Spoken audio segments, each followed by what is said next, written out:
Viral nga ngayon sa social media ang influencer na si Yobob. Ito'y matapos nga na magbigay siya ng review o yung kanyang opinion matapos silang kumain sa isang cafe sa Iloilo kung hindi tayo nagkakamali. Kung saan sinabi ni Yobob na ni isa ay wala daw masarap dun sa pastries ng nasabing cafe na iyon. At nakiusap pa ito sa mga taga Iloilo na ituro naman sa kanya kung saan ang may masarap na pastries. Hindi lang dyan nagtapos ang kanyang review dahil nagmura pa ito sa nasabi nga pong mga pastries na nakain niya. Hindi po sila mawawala ng customer, say ng isang Makael Villaluz Facebook page. Dahil alam naman ng mga regular customer kung ano ang lasa ng sineserve ni Coffee Break Cafe International Incorporated. Maniwala ka ba na sa lahat ng mga in-order walang masarap? Baka napaso na yung taste buds ni Yobob sa kakalantak ng mangga sa Guimaras kaya nawala ng panlasa niya. Take note, hindi dahil ayaw ni Yobob sa lasa ng food ni Sibi ay hindi na rin kami bibili. Samantala, nagsalita na nga ang nasabi nga pong cafe na kung saan ay hindi nga nagsalita ng maganda itong si Yobob.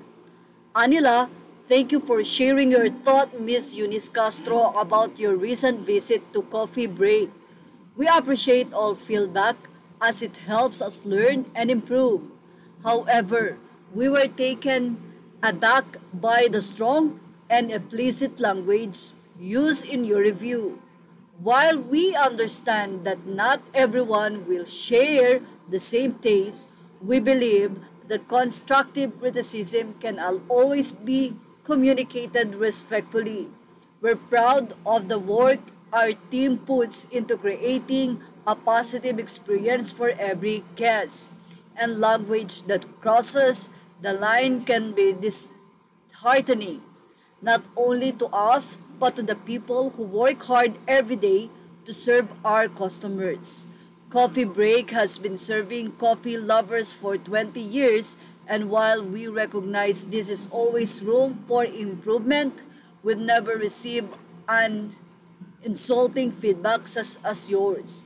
If you had shared your concern with our staff during your visit, we would have been more than happy to enhance your food or drinks to your liking. We truly value guest satisfaction and do our best to accommodate preferences whenever possible, and we will remain committed to providing a warm, satisfying experience to every guest, and to continuously grow from feedback shared with sincerity and respect. Coffee Break. Matapos nga ang naging statement na iyan, narito naman ang naging komento ng mga netizen mula sa artikulo ng Fashion Police. Anila, Penoy's doing Penoy's things again. Red flag number 1, you listen to influencers. Red flag number 2, you listen to influencers. Seriously, Penoys, these so-called influencers have their own agenda to push.